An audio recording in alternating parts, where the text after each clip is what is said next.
Você me conheceu como Marco, e eu também. Mas o Marco, vulgo Marco Faria, o homem preto, gay, periférico, passou por muitas coisas, dores e alegrias que me fizeram chegar até aqui. Mas machucaram e não dá para ter orgulho e romantizar muitas coisas que passei. Violações, violência, fome, rejeição, preconceito, racismo, machismo e outras coisas mais. Esse Marco se tornou então uma pessoa complexada, medrosa, cheia de síndromes que me atrapalhavam até chegar onde nem eu mesmo sei. Não podia continuar me escondendo e limitando a minha forma de ser e de se expressar. Meus últimos meses foram tiros, porradas, bombas, gritaria e tudo mais. Tudo na minha vida estava em desequilíbrio, sendo ressignificado, e junto disso também a minha identidade. Mas novamente recebi graças da minha ancestralidade e energias que me mantiveram vivo e me protegeram. Nunca estou só. Costumo dizer que é em meio ao caos que eu me firmo e quando estou perdido é que me acho. Dito e feito. Eu não me reencontrei, eu me encontrei, pois nunca antes havia experimentado a minha neutra versão, sem filtros, sem a preocupação de que meus comportamentos e posicionamentos deveriam agradar alguém ou alguns. Ser feliz acima da leitura do outro e do que esperam de ti. Por isso, muito prazer. Sou ele, sou ela, sou andrógeno, sou toda a pluralidade e expressividade que meu corpo permitir. E acredite, estou motivada. Isso não apenas fará com que eu me sinta vivo, mas que meus dias tenham muito mais propósito e eu ocupe espaços que eu jamais pensaria em ocupar. Isso vai além dos muros corporativos e não se assuste. Preto também sabe fazer arte. E quando não, é porque somos arte. Prazer. E me chame de Ocrã ou Dara. Eu vou chegar até onde nem eu mesmo sei, mas eu vou.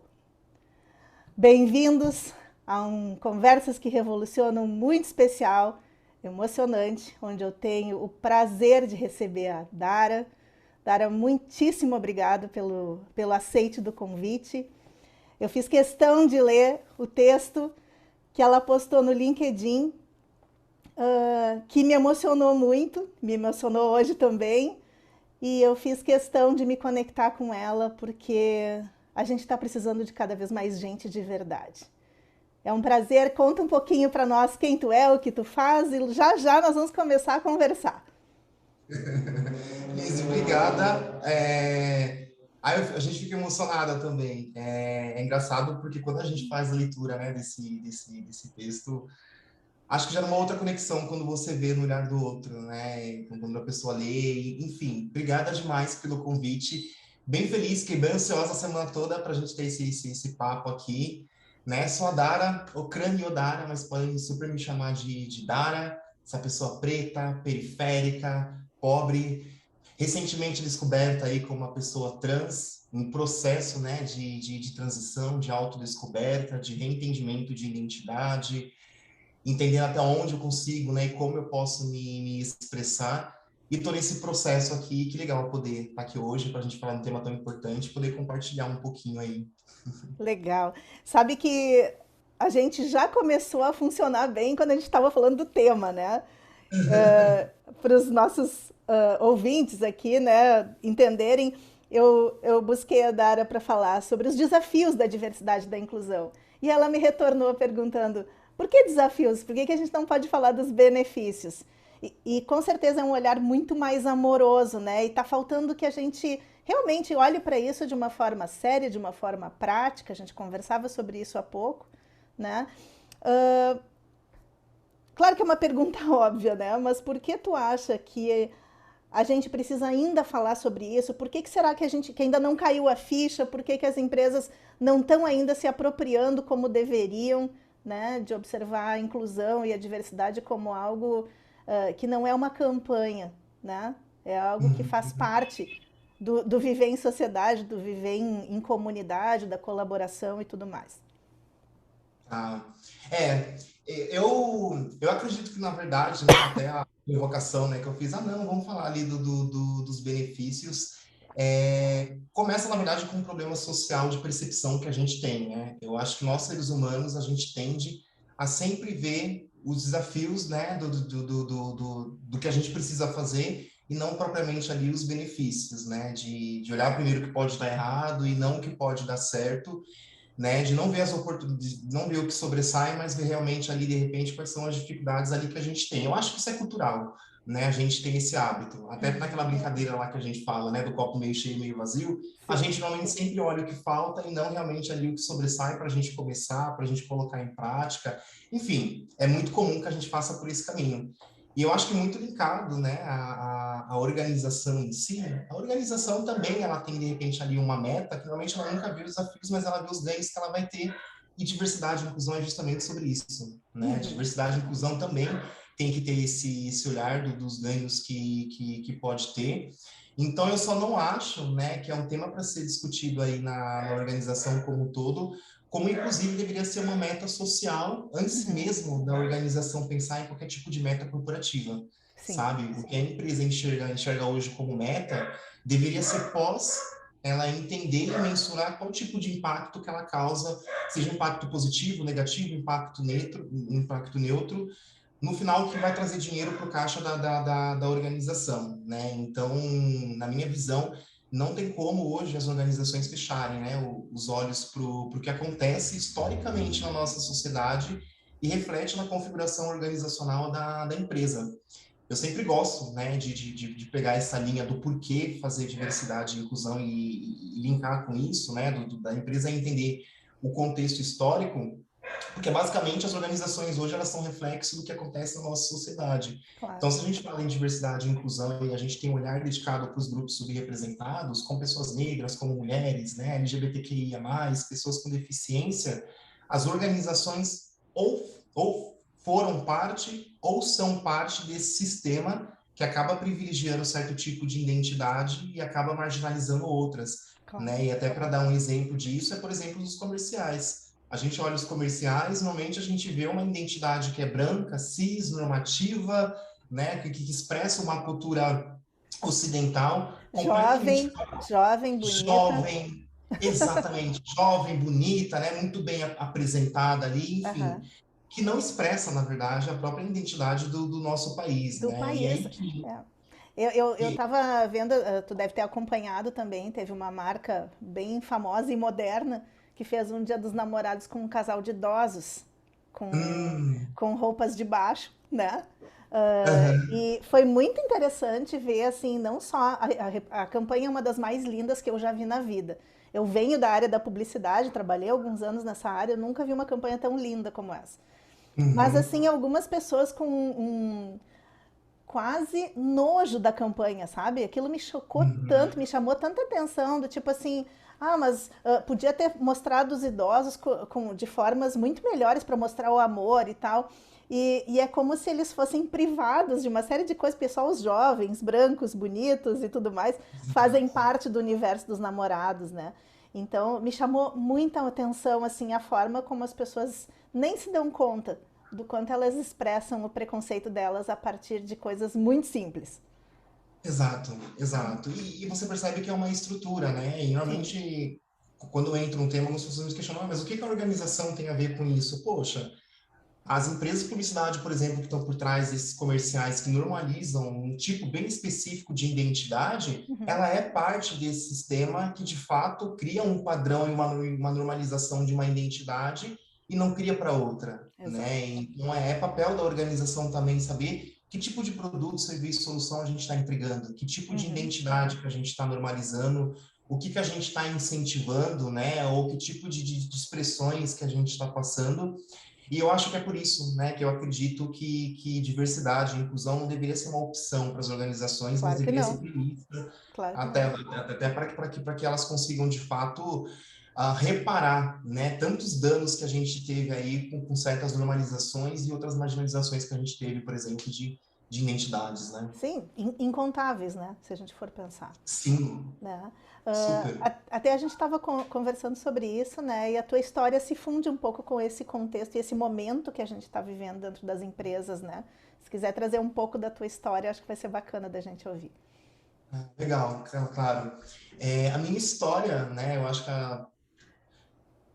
as minhas percepções, né, de identidade, de quem eu sou, do que expressa essa figura, se confunde muito com o próprio movimento de diversidade e de inclusão, Uhum. né? Eu fui uma pessoa que se conectou, né, com as suas identidades, então, como eu falei, uma pessoa preta, periférica, pobre, recentemente descoberta aí uma pessoa trans, e eu falo isso com muito orgulho, mas nem sempre foi assim, né? Uhum. Nem sempre eu consegui falar dessas identidades com muito orgulho ou falar com certa estranheza, tipo, nossa, mas é isso mesmo? E esse orgulho, ele veio justamente dentro do espaço organizacional, né? Essa conexão com as minhas identidades, de me olhar, tipo, olha, você é diverso, você é plural, e tá tudo bem, é lindo você ser assim. Ele veio justamente com quando, por exemplo, o iFood começou toda a iniciativa de diversidade e de inclusão. Então, eu Uhum. entrei, né, no ano que justamente começou os caminhos e os papos, né, de que a gente precisava fazer alguma coisa sobre diversidade e sobre inclusão. E foi quando eu comecei a olhar para mim, né, para mim mesma, no sentido de mas qual é a minha identidade, né? Como verdadeiramente eu quero me expressar, eu quero me mostrar para o mundo. E é um benefício que vai muito além, né, do muro corporativo, porque eu estou falando de uma conexão comigo mesma, né? É uma conexão que, na verdade, eu ganho para mim, para minha vida, né? Para Uhum. as pessoas que me cercam, é além do muro organizacional. Então, a minha própria história, ela começa assim, né? Então, eu fui uma pessoa criada pela minha mãe, uma mulher pobre, periférica, né? Da periferia, uma pessoa preta, que estudou só até a quarta série, né? Não tinha ali, então, as instruções que normalmente a gente fala que tem que ter para educar uma outra criança. Tive um pai que ele era próximo, né, logisticamente, mas extremamente ausente fisicamente, né? Uhum. Então, eu lembro que ele me visitava umas 2 vezes por ano, e quando eu fiz 18 anos, que acabou a obrigação da pensão alimentícia, né, por força da lei, eu perdi completamente o contato com ele. E hoje eu entendo que a relação que eu tinha com ele era literalmente por obrigação legal, Uhum. né? E já o perdoei. Eu entendo que talvez ele não estava preparado para essa responsabilidade, né, de ser um pai, de educar um outro ser, mas fez falta, né? Não vou me mentir, fez falta e eu Sim. não entendia o porquê do distanciamento. E aí, com isso, né, minha mãe tem esse recorte, sendo uma mãe solo, a gente sabe muito bem como que a sociedade enxerga, né, uma mulher que normalmente não tem uma figura paterna. É como Sim. se ela fosse incompetente, ela não fosse capaz de educar um Como outro ser. se ela não tivesse os dois braços. Exato, exatamente, né? Como se ela não conseguisse realmente dar, né, as direções de futuro pro ser. E aí, com isso, fez com que eu crescesse num lar predominantemente feminino, então fui criado pela minha mãe, pela minha avó, pelas minhas tias, pelas amigas da minha mãe, sempre num berço muito feminino, que era cercado de muito amor, mas ao mesmo tempo também fez que eu visse muitas situações de machismo, né, de Uhum. violações, enfim, todo tipo de violação possível, ou que eu presenciei, ou que de certa forma fez parte da minha infância, né? Uhum. Então, normalmente quando eu falo da minha infância, eu não falo com aquele gosto que algumas pessoas falam, ah, você lembra da infância? Ah, eu lembro. A infância, para mim, infelizmente, não é essa infância que eu lembro com amor, com saudade, muito pelo Uhum. contrário. É uma infância que literalmente desejava a vida adulta para que eu, sei lá, desde pequena eu pensava que talvez quando eu for adulta eu vou conseguir mudar alguma coisa. Já era uma criança inconformada, Uhum. né? Sei lá, quando eu falo esse tipo de narrativa, algumas pessoas olham assim, tipo, nossa, que legal, que superação, nossa. Mas não tem nada de legal, né? Não tem nada de Uhum. romântico nisso, Não né? precisava, né? Não Não precisava. precisava, não precisava, mas hoje eu acho muito legal compartilhar, porque basicamente hoje o meu trabalho e o que eu faço é justamente para que outras crianças não tenham uma infância parecida com a Exato. que eu tive, né? Então, longe de romantizar, mas é muito mais para mostrar o quanto recortes, né, fazem com que a Sim. gente tenha aí narrativas completamente distintas. Então, É, esse e é um pouco a gente está num momento bacana nesse sentido, bacana em termos, mas enfim, bem propício para que a gente possa trazer situações como essa, né, mesmo de violência na infância, de Uhum. preconceito, de apropriação da própria identidade, porque as pessoas estão percebendo que isso faz uma diferença enorme nessas crianças que estão se formando, para que a Sim. gente não tenha mais uma geração passando por tudo isso. Uhum. Felizmente agora a gente tem espaço para isso. Eu lembro Sim. que quando eu trabalhava com publicidade, isso foi há mais de 25 anos, eu lembro que nós temos um grupo aqui em Porto Alegre que chama Nuances, que é um grupo bem antigo para trabalhar o respeito à homossexualidade e tudo mais. Era um grupo super bacana. E nós fizemos umas fotos muito legais, assim, que demonstravam o amor sem ser de uma forma pejorativa. Mas tu coloca 25 anos atrás o tanto de preconceito que tinha, não só para essa campanha, mas também para a entidade, para tudo mais, né?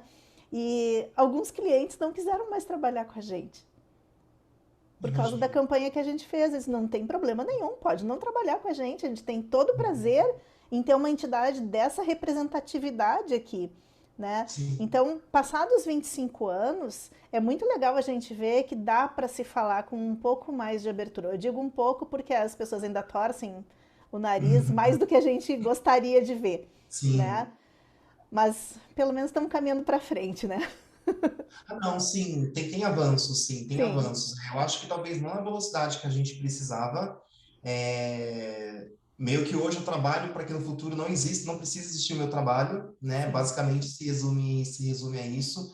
E a gente ainda está falando, por exemplo, do respeito, do amor ao próximo, às sim, diversidades, às pluralidades.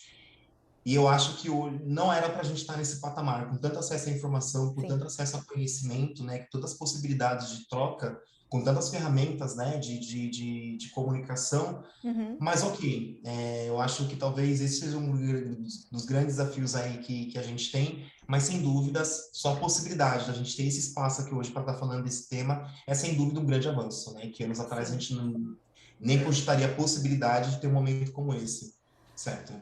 Bom, tu trabalha com diversidade e inclusão, né, no iFood, e eu queria te perguntar como é a tua atuação e o que uma empresa pode fazer para realmente trazer diversidade e inclusão na prática, porque a gente vê ainda muito conceito, né, Uhum. muita bandeira, né, e pouca prática, né, pouca concretização, vamos dizer assim, né.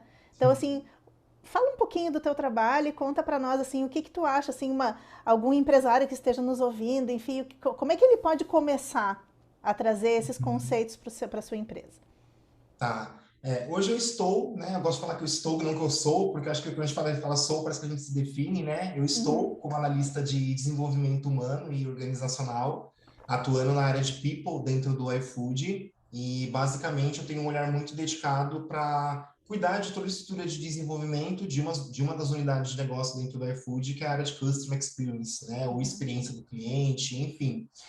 E está dentro de uma estrutura de tech, né? Dentro de uma estrutura de tecnologia, um departamento historicamente, né? Em qualquer organização branco, né? Elitizado, de pessoas que uhum, de repente passaram anos se preparando ali para aquela função.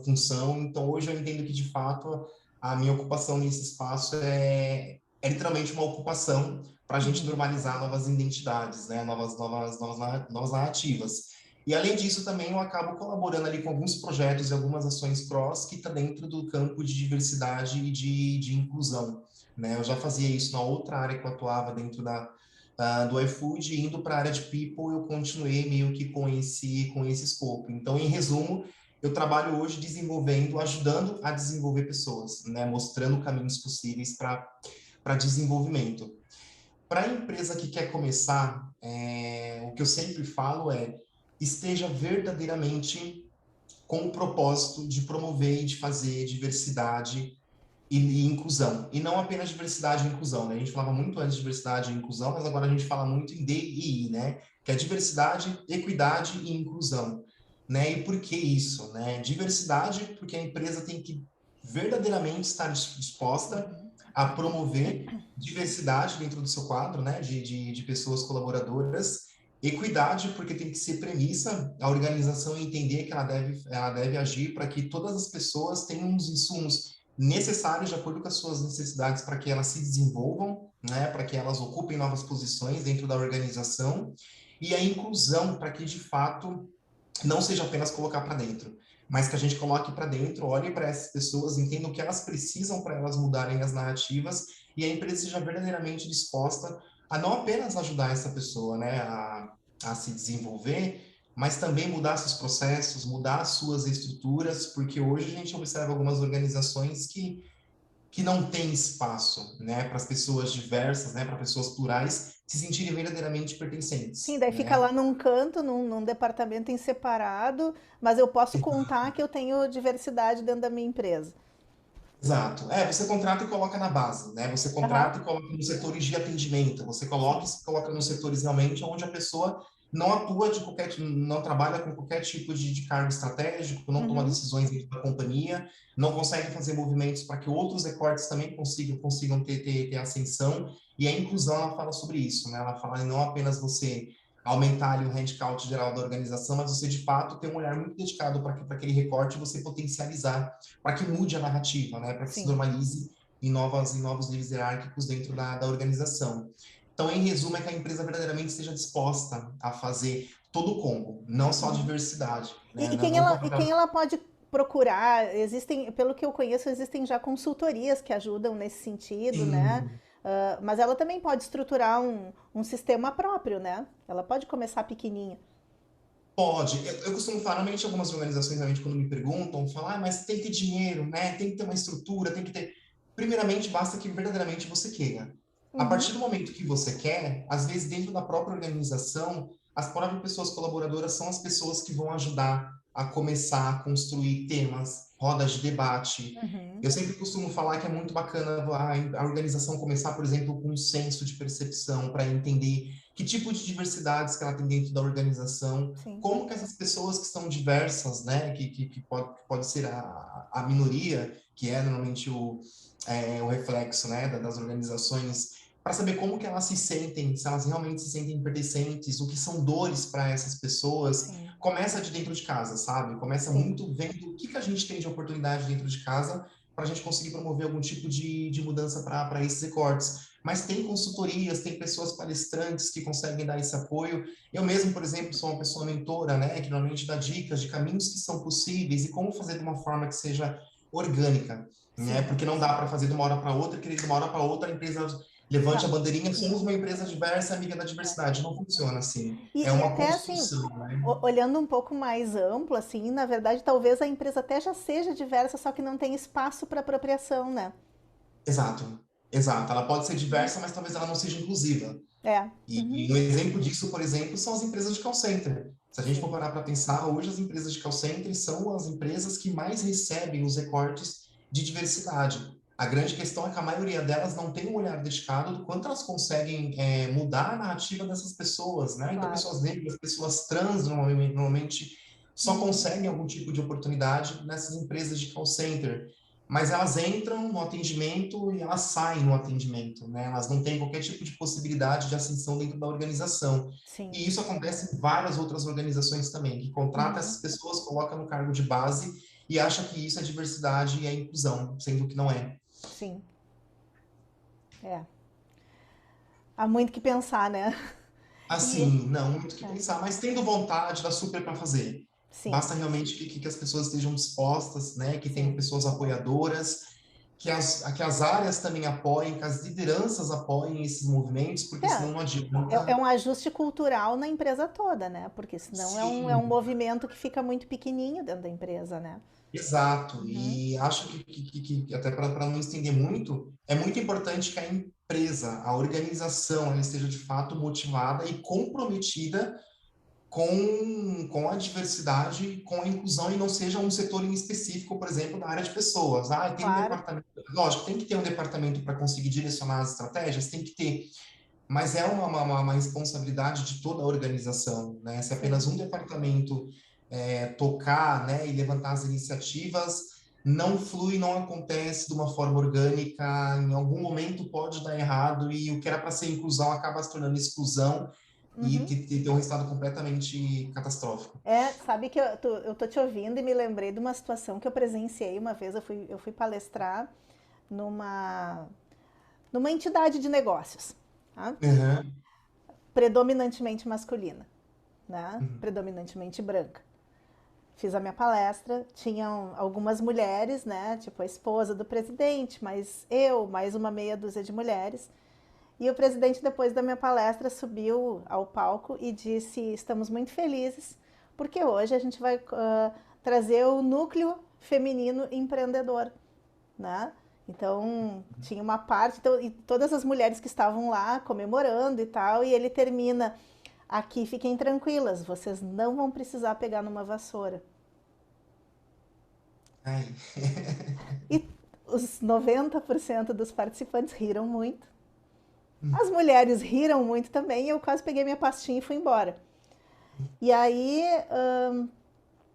sem se dar conta, essa entidade simplesmente excluiu as mulheres quando ela botou assim: por que, que tem que ter um núcleo feminino? Por que, que no núcleo de direito não podem ter mulheres advogadas? Por que no núcleo de engenharia não pode ter mulheres engenheiras? Isso é inclusão.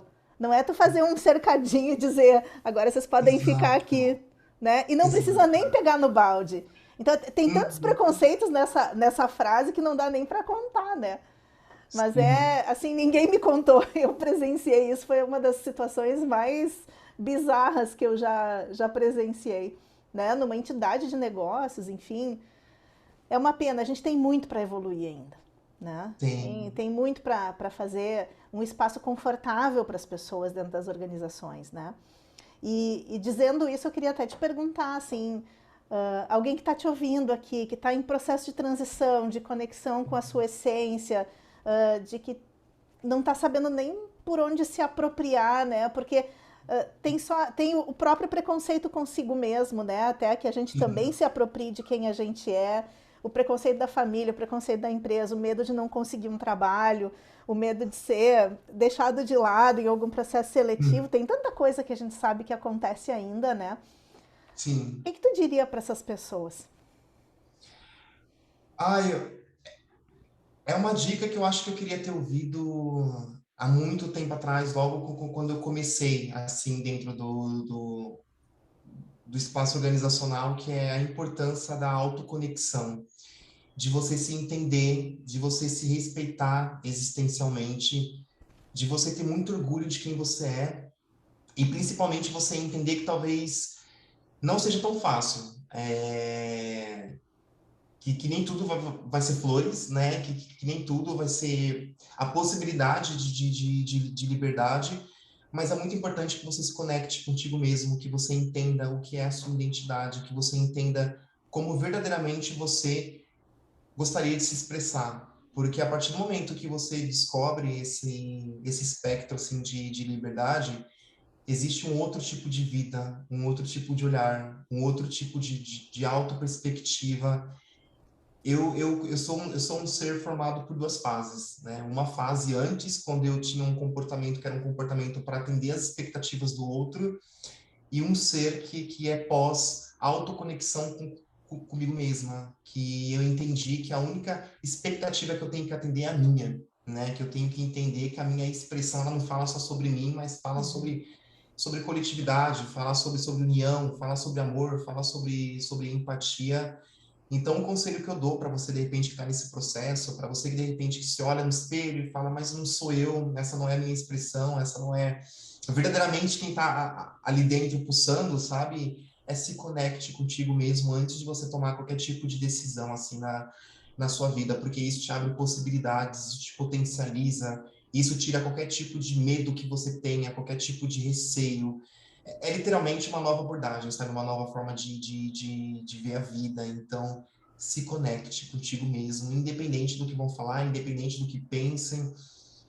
É importante que você seja o seu fator motivacional, que você seja a pessoa que acredita em você e que você se ame exatamente como você é.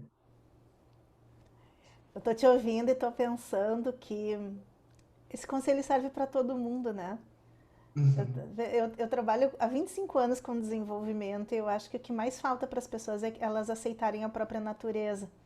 uhum, Seja quanto à escolha religiosa, a cor da pele, tamanho do corpo, orientação sexual, gênero, né? A gente passa boa parte da vida tentando ser o que os outros esperam que a gente seja, né? Exato. Entendendo E expectativas, né?